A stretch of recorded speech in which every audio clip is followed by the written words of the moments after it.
हाय प्यारे students, welcome to my channel Gyan सीवन में आपका हार्दिक स्वागत एवं अभिनंदन है। प्यारे बच्चों, आइए जुड़ जाइए। आज हम कक्षा 9 अर्धवार्षिक परीक्षा विज्ञान कोड ए हल करेंगे। तो चलिए हम टाइम को ना वेस्ट करते हुए अपने टॉपिक पे आते हैं। तो पहला क्वेश्चन हमसे ऑब्जेक्टिव क्वेश्चन है, जिसमें से 4 ऑप्शन दिए गए हैं। एक ऑप्शन को आपको लिख लेना है, ठीक है। अगर वो मार्कशीट मिलेगा तो उस पर आपको गोला कर देना है। तो चलिए हम क्वेश्चन को देखते हैं। पहला क्वेश्चन हमसे पूछा गया है, देखिएगा कहा है। पहला क्वेश्चन पूछा गया, निम्नलिखित में से कौन सी सदिश राशि है। तो कौन सी सदिश राशि है? दूरी, वेग, द्रव्यमान, समय। तो सदिश राशि किससे कहते हैं? तो जिसमें दिशा होती है उसे हम सदिश राशि कहते हैं। दिशा और परिणाम इसमें दोनों होता है। तो आपका यहाँ पर कौन सा ऑप्शन सही होगा? तो यहाँ पर आपका वेग हो जाएगा। क्या हो जाएगा? वेग हो जाएगा। वेग यहाँ पर आपका जो है सदिश राशि है, तो वेग आपका सही हो जाएगा। चलिए अगला प्रश्न देखेंगे हम। अगला प्रश्न क्या है? एक मिनट, चलिए अगला देखेंगे। अगला हमसे पूछा है, ध्यान दीजिएगा। पृथ्वी तल से ऊर्ध्वाधर ऊपर की ओर फेंका गया पिंड जब महत्तम ऊंचाई पर है तो उसका क्या होगा? वेग अधिकतम होता है, त्वरण शून्य होता है, त्वरण अधिकतम होता है, वेग शून्य होता है। तो कौन सा ऑप्शन सही होगा बताइएगा। तो दूसरे का आपका उसमें जो फेंका जाएगा तो उसका वेग क्या होता है? शून्य हो जाता है। इसलिए यहाँ पर डी ऑप्शन सही हो जाएगा। डी ऑप्शन आपका सही है, ठीक है। चलिए अगला क्वेश्चन देखेंगे। तो अगला हमसे पूछा है, तीसरा नंबर क्वेश्चन देखिएगा। पूछा है बल एफ द्रव्यमान यम तथा त्वरण ए में संबंध है। यम इक्वल टू एफ गुणे A, F equal to 1/ma, F equal to M गुणे A, D A equal to M गुणे एफ। तो कौन सा होगा? कौन सा ऑप्शन सही हो जाएगा? तो तीसरे का यहाँ पर क्या होता है? एफ इक्वल टू एम गुणे ए होता है। इसलिए यहाँ पर सी ऑप्शन सही हो जाएगा। सी ऑप्शन सही हो जाएगा। चलिए अगला प्रश्न देखेंगे। अगला हमसे पूछा गया है कि दो वस्तुओं के टकराने के बाद संवेग सदा क्या रहता है? बराबर रहता है, असुरक्षित रहता है, असंतुलन रहता है, संरक्षित रहता है। तो कौन सा ऑप्शन सही हो जाएगा? तो ये संरक्षित रहता है। इसलिए यहाँ पर डी ऑप्शन सही हो जाएगा। क्या रहेगा? संरक्षित रहेगा, ठीक है। तो डी ऑप्शन यहाँ पर सही है। चलिए अगला प्रश्न देखेंगे। अगला प्रश्न हमसे देखिए क्या पूछा है। 5वां नंबर क्वेश्चन कहा है, जब वस्तु समान समय अंतरालों में समान दूरियां तय करती है तब उसकी गति क्या होती है? अवमंदित गति होती है, त्वरित गति होती है, असमान गति होता है, एक समान गति होता है। तो 5वें का कौन सा ऑप्शन सही होगा? कमेंट करके बताइएगा। तो जब समान दूरियां तय करती है तो उसे हम एक समान गति कहेंगे। इसलिए डी ऑप्शन सही हो जाएगा यहाँ पे।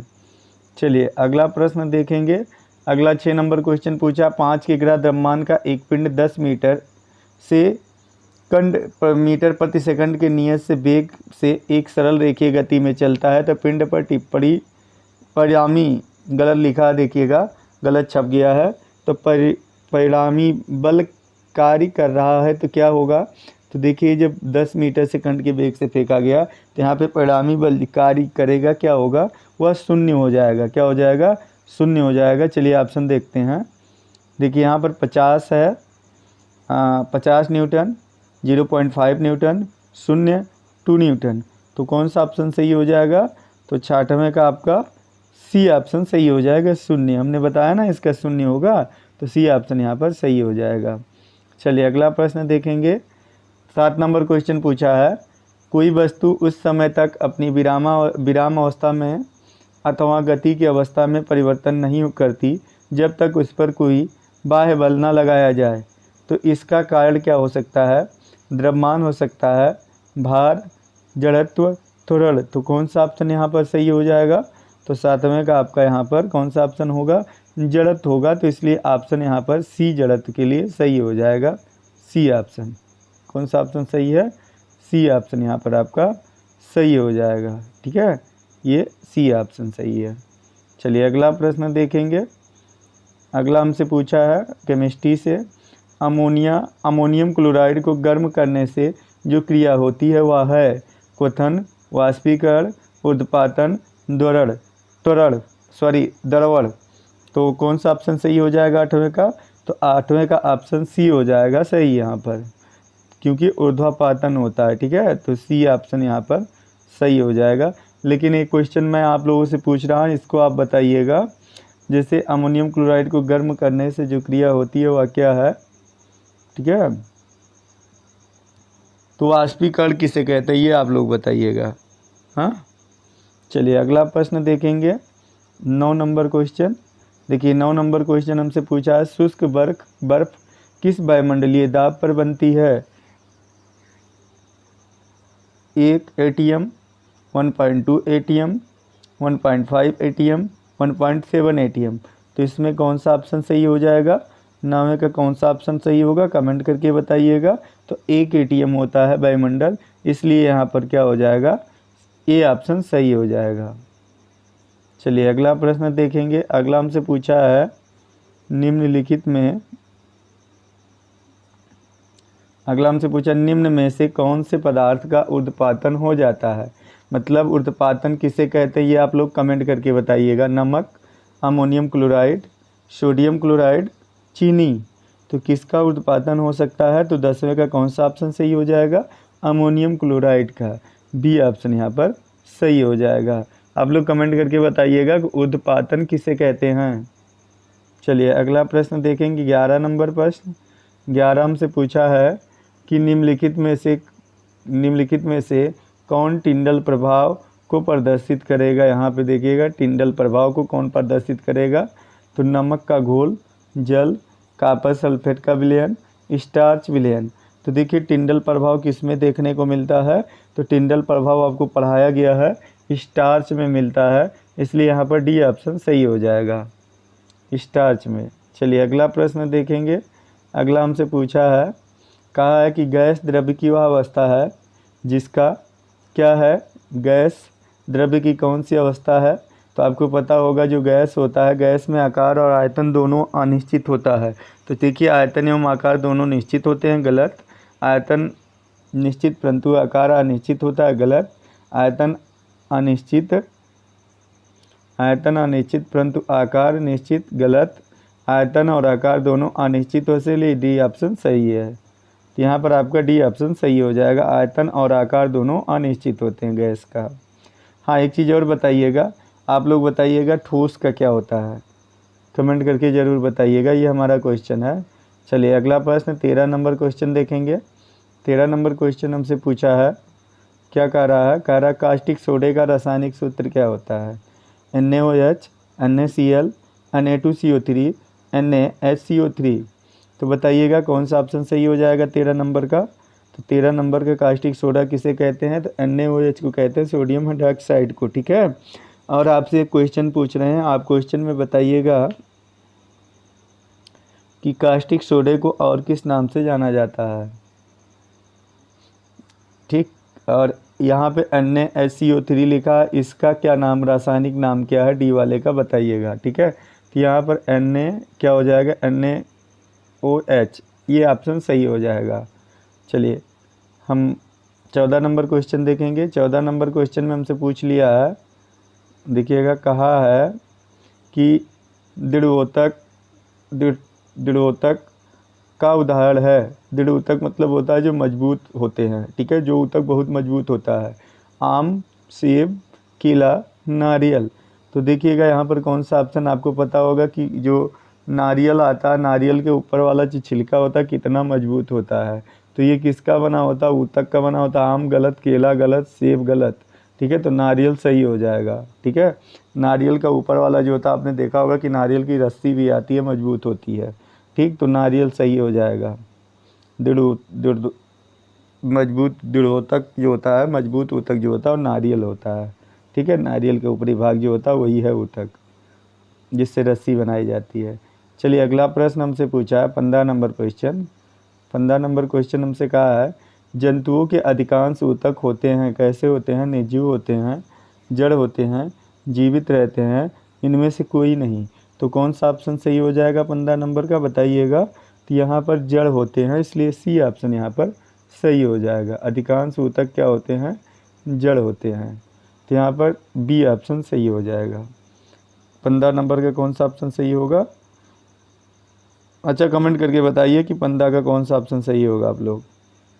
जी हाँ, गलत है, जो हमने आपको बताया गलत है, ठीक है। तो कौन सा ऑप्शन सही हो जाएगा बताइए? जंतुओं के अधिकांश ऊतक होते हैं, क्या होते हैं? 15 नंबर का कमेंट करके बताइए। सी ऑप्शन सही होगा, जीवित होते हैं। इसलिए कहें पूरा वीडियो देखिएगा, स्किप मत कीजिएगा, क्योंकि बीच में हम आपसे क्वेश्चन भी पूछ लेते हैं। तो चलिए अगला प्रश्न देखेंगे। अगला प्रश्न हमसे क्या पूछा है, चलिए अगला हम देखेंगे। तो अगला नंबर क्वेश्चन हमसे पूछा है 16 नंबर क्वेश्चन, देखिएगा 16 नंबर क्वेश्चन हमसे पूछा है, कहा है नई पादप कोशिकाओं में भित्ति बनी होती है, किसकी बनी होती है? सेलुलोज की बनी होती है, मंड की बनी होती है, ग्लाइकोजन की बनी होती है, प्रोटीन की बनी होती है। तो 16 का कौन सा ऑप्शन सही हो जाएगा? चलिए देखते हैं। तो 16 का यहाँ पे सेलुलोज की बनी होती है, इसलिए ए ऑप्शन सही हो जाएगा। चलिए अगला प्रश्न देखेंगे। अगला हमसे पूछा है क्लोरोप्लास्ट का रंग होता है, तो सबको पता होगा क्लोरोप्लास्ट को क्या होता है, क्लोरोफिल। क्लोरोफिल जानिएगा, क्लोरोफिल पड़हरिम क्या होगा, लाल, काला, भूरा, हरा। तो कैसा होता है तो सबको पता होगा, कमेंट करके बताइए। तो क्लोरोफिल के कारण ही पत्तियां क्या होती हैं, हरी होती हैं, तो हरा होगा, इसलिए डी ऑप्शन यहाँ पर सही हो जाएगा। चलिए 18 नंबर क्वेश्चन देखेंगे। 18 नंबर क्वेश्चन हमसे पूछा है, ध्यान दीजिएगा। 18 नंबर क्वेश्चन हमसे पूछ लिया, कब मृदुतक पैरेन्काइमा होता है? प्रविभाजी ऊतक, अग्रस्त ऊतक, अस्थायी ऊतक, कठोर ऊतक। तो कौन सा ऑप्शन 18 नंबर का सही होगा? तो 18 नंबर के यहाँ पर कौन सा कैसा होता, अस्थायी ऊतक होता है, इसलिए यहाँ पर आपका सी ऑप्शन सही हो जाएगा। ठीक, चलिए अगला प्रश्न देखेंगे। 19 नंबर क्वेश्चन हमसे पूछा है, कहा है कि कोशिका के अंदर प्रोटीन संश्लेषण होता है, कहाँ से होता है? राइबोसोम से होता है, संयोजी ऊतक से होता है, वाहिकाओं में, वाहिनिकाओं में। तो कौन सा ऑप्शन 19 का सही हो जाएगा? तो 19 के यहाँ पर ए ऑप्शन हो जाएगा सही। देखिए जो बच्चे ने टिक लगाया वो गलत लगाया, ठीक है, तो इस पर मत जाइएगा। इसलिए मैं आपको कहता हूँ पूरा वीडियो देखिए, तभी आपको समझ में आने वाला, अन्यथा समझ में नहीं आने वाला, आप गलत कर दोगे उत्तर, ठीक है। तो ए ऑप्शन सही होगा, राइबोस। देखिए बच्चे का पेपर है, बच्चे ने लगाया है, गलत लगाया है। चलिए अगला प्रश्न देखेंगे। सबसे छोटा आरएनए अणु होता है, कौन होता है? mRNA, tRNA और cRNA, इनमें से कोई नहीं। कौन सा होगा यहाँ पर, कौन सा ऑप्शन सही हो जाएगा? सबसे छोटा कौन सा होता है? तो सबसे छोटा जो होता है वो tRNA होता है। मैं आप लोगों से क्वेश्चन पूछ रहा हूँ, बताइएगा कमेंट करके, ये बताइएगा तो सबसे छोटा जब आरएनए में अणु ये होता है तो सबसे बड़ा आरएनए अणु कौन होता है? ये हमको आपको बताइएगा, आप बताइएगा। चलिए भौतिक विज्ञान देखेंगे। तो आप लोगों को ये जो है लॉन्ग क्वेश्चन है, इसको देख लीजिए, स्क्रीनशॉट ले लीजिए और इसको आप लोग जो है पढ़ लीजिएगा। परीक्षा में यही आएगा, पूरे यूपी में जितने भी स्कूल हैं, विद्यालय हैं, सभी विद्यालयों पर यही पेपर आएगा, इसको पढ़ के जाइएगा, ठीक है। चलिए भौतिक तथा रासायनिक परिवर्तन में विभेदन कीजिए। एक बस की 5 सेकंड में गति 70 किलोमीटर से 60 किलोमीटर घंटा घटती है, इसका त्वरण ज्ञात कीजिए। स्क्रीनशॉट ले लीजिए, स्क्रीनशॉट ले लिए। तो चलिए आगे बढ़ते हैं। चलिए अगला क्वेश्चन हमसे विस्तृत प्रश्न कहाँ से पूछा गया, ध्यान दीजिएगा, ये कहाँ से पूछा है। तो आपसे ये कहाँ से पूछा है ये देख लीजिएगा, थोड़ा सेट कर दें इसको। ये आपसे पूछा है विस्तृत उत्तरीय प्रश्न, एक 2 किग्रा के पिस्टल में 20 ग्राम की गोली 150 मीटर प्रति सेकंड के वेग से निकलती है, तो पिस्टल किस वेग के पीछे हटेगा? स्क्रीनशॉट ले लीजिए, इसको सॉल्व कर लीजिएगा, बहुत ही प्यारा क्वेश्चन है। इससे भी प्यारा क्वेश्चन है, पूछा द्रव्यमान तथा भार में 5 अंतर लिखिएगा। सबसे आसान क्वेश्चन, सबसे प्यारा क्वेश्चन, तो आप उसको नहीं करना चाहते तो इसको कर लीजिएगा, ठीक। चलिए अगला प्रश्न देखेंगे, ये भी कर सकते हैं, उसको नहीं करना चाहते हैं, ठीक है। एक और आपसे रिक्वेस्ट है हमारा, जो लोग पुराने हैं वो आप जो है वीडियो को लाइक कर दीजिएगा, प्यारा सा लाइक दीजिएगा और एक प्यारा सा कमेंट दीजिएगा। जो आप लोग कमेंट देते हैं, मैं आपको मेहनत करके पढ़ाता हूँ और उसके बाद जो आपका पेपर भी सॉल्व करा रहा हूँ, आपके बोर्ड की तैयारी कराता हूँ। हाई स्कूल इंटर वाले जो बोर्ड में उनको ध्यान में रख के चलता हूँ। ध्यान दीजिए, आप भी, आपसे मैं कुछ नहीं मांगता हूँ, ना तो आपसे ट्यूशन फीस मांगता हूँ। सिर्फ आप हमको लाइक दे दीजिए और कमेंट दे दीजिए, इससे बहुत खुशी मिलती है। मिलता है। चलिए अगला प्रश्न देखेंगे। और क्या कीजिए, जो नए लोग हैं आप लोग चैनल को सब्सक्राइब कीजिएगा और सब्सक्राइब करने के बाद कमेंट कीजिएगा और लाइक दीजिएगा। चलिए अगला प्रश्न देख लीजिए और स्क्रीनशॉट ले लीजिए आप लोग। यौगिक की विशेषता लिखिए। उपधातु किसे कहते हैं? ठीक है, उपधातु किसे कहते हैं? उपधातु आपको पता होगा पी ब्लॉक में पाया जाता है। ठीक है, तो आपसे दो उपधातुओं का नाम भी पूछ सकता है बोर्ड में।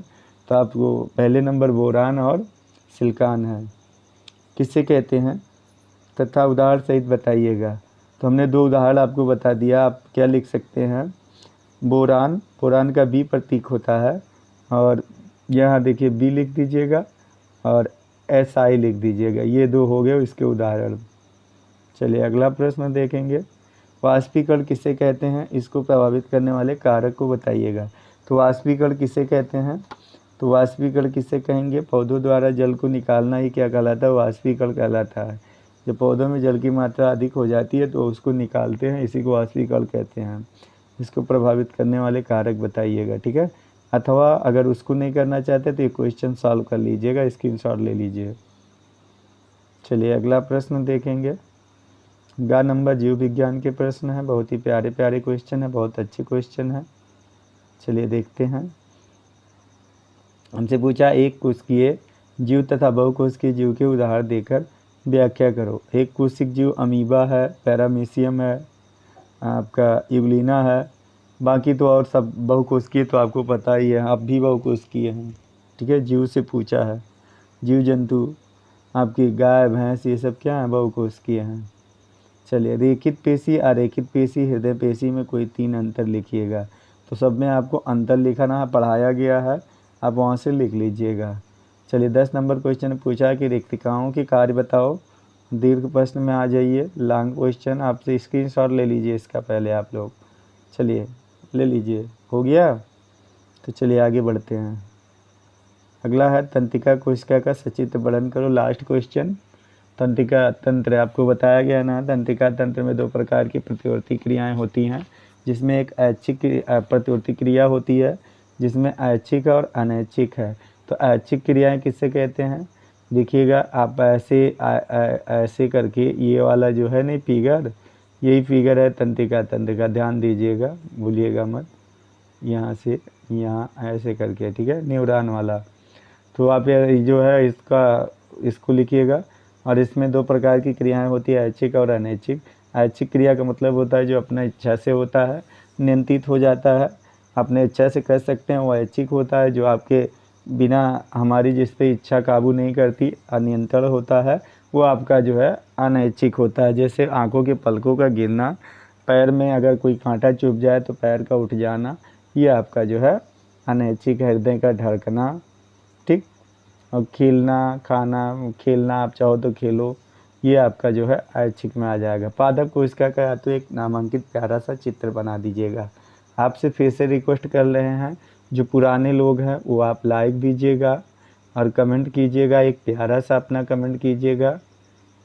और जो पुराने नए लोग हैं वो चैनल को सब्सक्राइब करें सबसे पहले, ताकि उनको नोटिफिकेशन, और बेल आइकन दबा दीजिएगा, ऐसे एक घंटी का निशान बना होगा उसको दबा दीजिएगा, ताकि आपको नोटिफिकेशन मिले और आपकी तैयारी बेहतरीन हो जाए। Good night. हम चाहते हैं कि आप लोगों का जो है बोर्ड में, आपको फिर से मैं कह रहा हूँ, हम लोगों का क्या संकल्प है, 95 पार होना है। हमको 95 पार होना चाहिए। किसी भी बच्चे का 95 से कम नहीं आना चाहिए, ये मेरा संकल्प है। और आप भी संकल्प लीजिए, सबका आना चाहिए। मैं आपको पूरा क्वेश्चन दूंगा कि जो क्वेश्चन बोर्ड में आएगा बस उतने पढ़ के जाइएगा, उससे आगे मत पढ़िएगा, यही आ जाएगा जो बताएंगे आपको। ठीक है, इसलिए आप लगे रहिए। ये महीने जिस दिन पेपर होगा उसके 2 महीने पहले, आपका फरवरी में पेपर है, हम दिसंबर में आपको क्वेश्चन दे देंगे, बस उतने पढ़ के जाइएगा, वही आपकी परीक्षा में आएगा, उससे बाहर क्वेश्चन नहीं आएगा।